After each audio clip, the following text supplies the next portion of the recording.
Shalom, perkenalkan nama saya Maria Rosita Taek, NIM 22190053 kelas B. Di sini saya akan menjelaskan tugas dari akuntansi sektor publik. Yang pertama uraikan definisi regulasi publik. Jawab, regulasi publik adalah serangkaian aturan atau kebijakan yang dikeluarkan oleh pemerintah atau badan otoritatif lainnya untuk mengatur individu, organisasi, atau sektor tertentu dalam masyarakat demi kepentingan umum. Tujuan dari regulasi publik adalah untuk menjaga ketertiban, melindungi kepentingan publik, memastikan keadilan, serta mengatasi kegagalan pasar yang mungkin terjadi seperti monopoli atau eksternalitas negatif. Yang kedua, sebutkan dan jelaskan tahapan dalam penyusunan regulasi publik. Jawab, yang pertama identifikasi masalah. Pada tahap awal, pemerintah atau lembaga yang berwenang mengidentifikasi masalah atau kebutuhan yang memerlukan intervensi regulasi. Yang kedua, perumusan kebijakan. Konsultasi publik merupakan tahapan di mana rancangan regulasi atau opsi-opsi kebijakan disampaikan kepada masyarakat, pemangku kepentingan, dan pihak terkait lainnya untuk mendapatkan masukan. Yang ketiga, perumusan rancangan regulasi. Setelah masukan dari konsultasi publik diterima dan dipertimbangkan, tahap selanjutnya adalah menyusun rancangan regulasi yang lebih rinci. Soal yang ketiga, sebagai sebuah siklus, proses-proses dalam akuntansi sektor publik saling terkait dan mempengaruhi satu sama lain.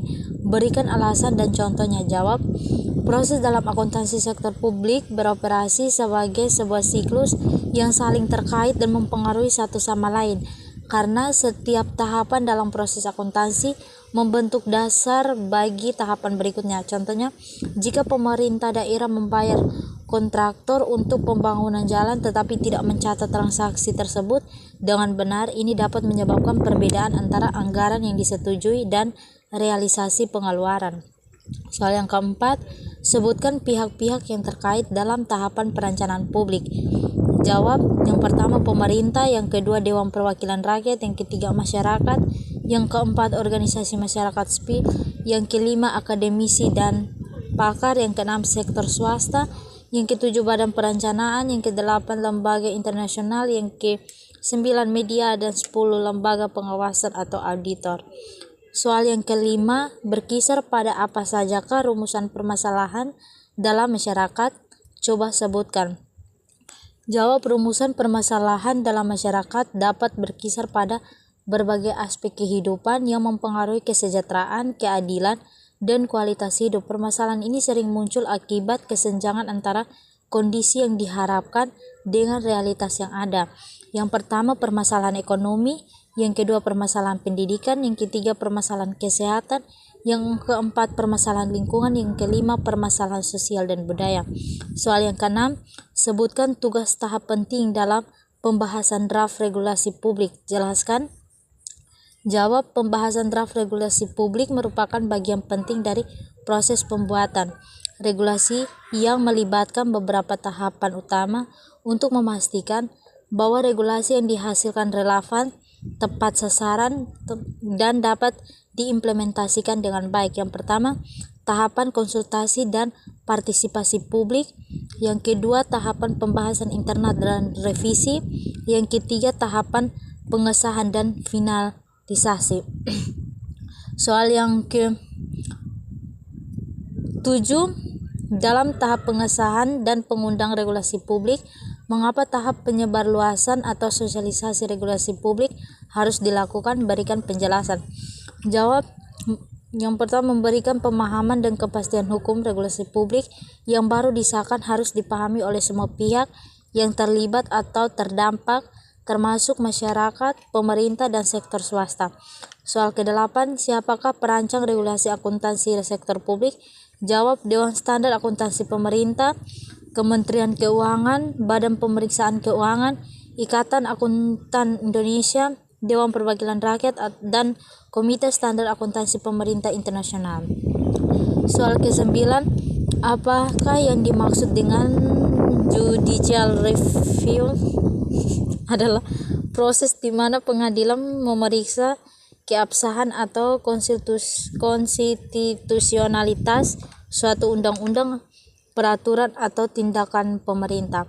Soal ke-10, kewajiban negara adalah berupa pelaksanaan tugas-tugas pemerintah sesuai dengan pembukuan UUD 1945.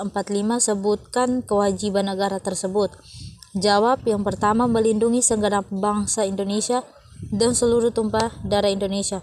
Yang kedua, memajukan kesejahteraan umum. Yang ketiga, mencerdaskan kehidupan bangsa. Yang keempat, ikut melaksanakan ketertiban dunia yang berdasarkan kemerdekaan, perdamaian abadi, dan keadilan sosial. Khususnya terdiri dari para ahli akuntansi, objek, konsep, atau entitas dalam suatu bidang ilmu atau aktivitas tertentu. Soal yang ketujuh, jelaskan pengertian standar nomenklatur. Jawab. Standar nomenklatur adalah sistem penamaan atau klasifikasi yang terstandarisasi untuk memberikan identitas unik dan konsisten terhadap objek, konsep, atau entitas dalam suatu bidang ilmu atau aktivitas tertentu. Soal yang ke-8, sebutkan hal-hal yang harus dipertimbangkan dalam menyusun standar nomenklatur. Jawab. Yang pertama, keterbacaan dan kejelasan. Yang kedua, konsistensi. Yang ketiga, kesederhanaan. Yang keempat, kesesuaian dengan standar yang ada. Yang kelima, kapasitas dan ketetapan penggunaan. Soal yang ke-9, sebutkan ruang lingkup dari standar akuntansi pemerintah. Jawab. Yang pertama, entitas yang diatur. Yang kedua, basis akuntansi. Yang ketiga, jenis laporan keuangan. Yang keempat, pengakuan dan pengukuran. Yang kelima, klasifikasi dan pengungkapan. Soal yang ke-10,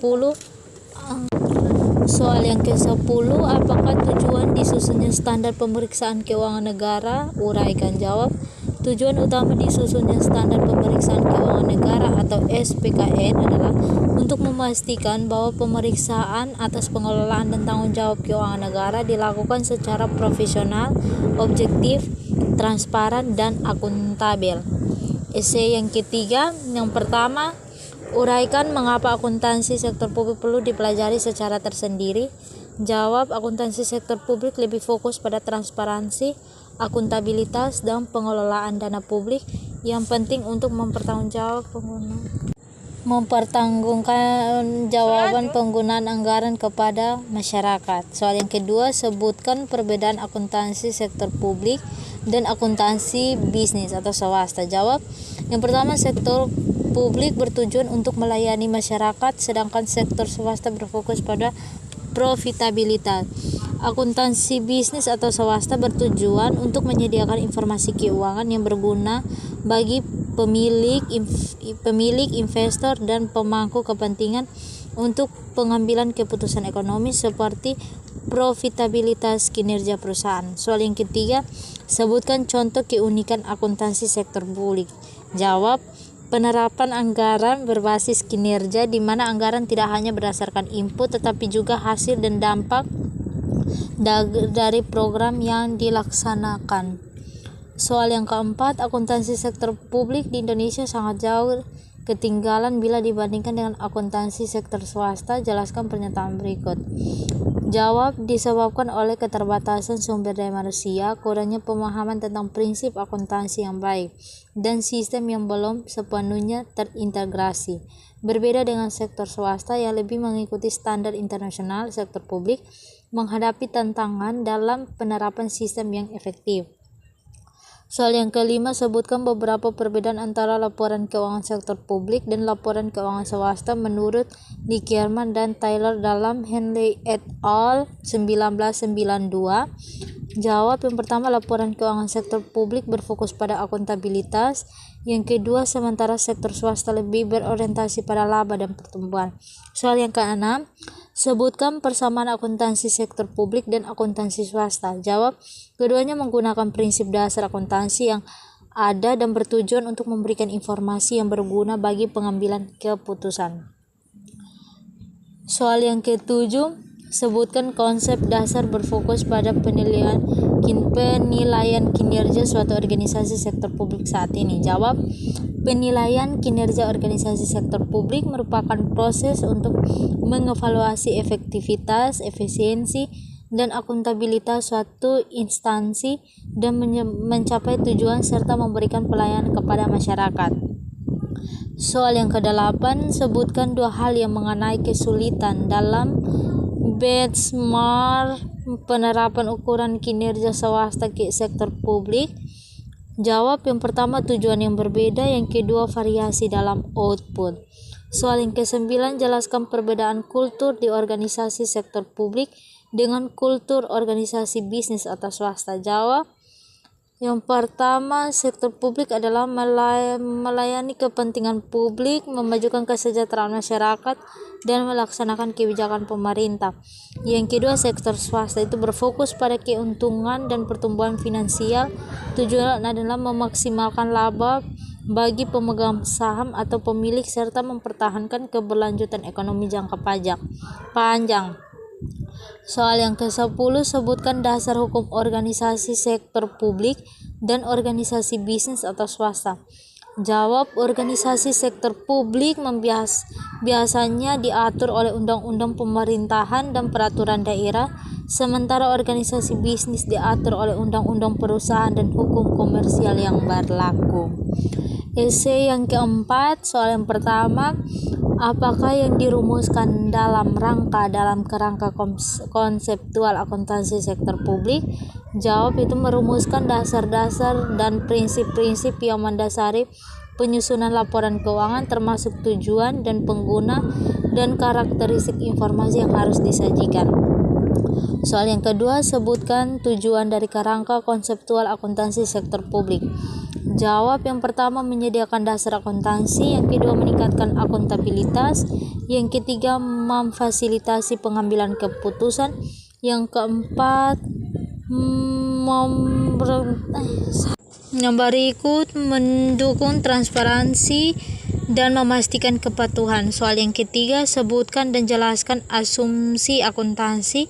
Jawab. Yang pertama, asumsi entitas, yaitu organisasi dianggap sebagai entitas yang terpisah dari pemiliknya. Yang kedua, asumsi kelangsungan usaha, yaitu entitas diharapkan akan terus beroperasi di masa depan. Yang ketiga, asumsi aktual atau transaksi dicatat saat terjadi, bukan saat kas diterima atau dibayar. Soal yang keempat, apa yang dimaksud dengan karakteristik kualitatif akuntansi sektor publik? Jawab. Ciri khas informasi akuntansi dalam organisasi sektor publik yang berkontribusi pada penentuan kualitas produk setiap unsur akuntansi sektor publik. Soal yang kelima, jelaskan bagaimana sebuah informasi dianggap relevan. Jawab. Karena informasi dianggap relevan jika memiliki kemampuan untuk memengaruhi keputusan penggunaan informasi keuangan. Soal yang keenam, jelaskan apa yang dimaksud dengan kualitas perencanaan publik. Jawab. Kualitas perencanaan publik adalah sejauh mana rencana tersebut efektif, efisiensi, dan sesuai dengan kebutuhan masyarakat. Kualitas perencanaan memastikan bahwa sumber daya yang digunakan secara optimal untuk mencapai tujuan yang diinginkan. Soal yang ketujuh, sebutkan dan jelaskan unsur-unsur dalam pengelolaan berbasis kegiatan yang dapat juga menjadi penentu kualitas perencanaan realisasi anggaran publik. Jawab. Yang pertama, perencanaan yang jelas itu menetapkan tujuan dan sasaran yang terukur. Yang kedua, pengendalian yang efektif, yaitu memastikan pelaksanaan sesuai rencana.